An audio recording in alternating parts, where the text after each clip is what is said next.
پر منت کی دھڑکن تیز ہوئی، ہتھیلی اب سینے سے نم ہو گئی۔ اس نے مسکین سی صورت بنا کر حورب کو دیکھا جو ٹکر ٹکر ان دونوں کو ہی دیکھ رہی تھی۔ ہمایوں حورب کو دیکھ کر اس کے کان کے قریب جھکا۔ ابھی اپنی بیٹی کی وجہ سے جان بخشی کر رہا ہوں جانم، رات کو ہمارے کمرے میں چلی آنا، اگر نہیں آئی تو پھر میں اپنے طریقے سے اٹھا کر لے آؤں گا۔ ہلکا سا اس کے کان کی لو کو چومتا منت کو کانپنے پر مجبور کر گیا۔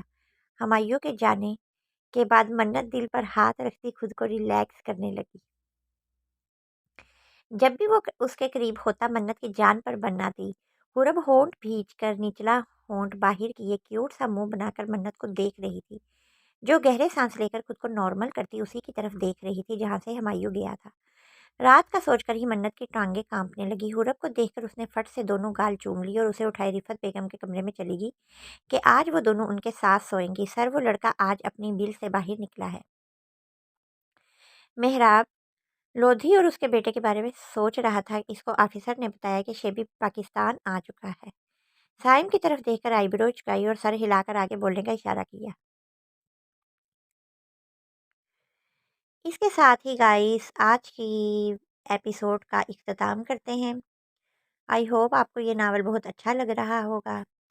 ویڈیو اچھی لگے تو میرے چینل کو لازمی سبسکرائب کر دیجیے گا اور دوستوں کے ساتھ شیئر بھی کیجیے گا،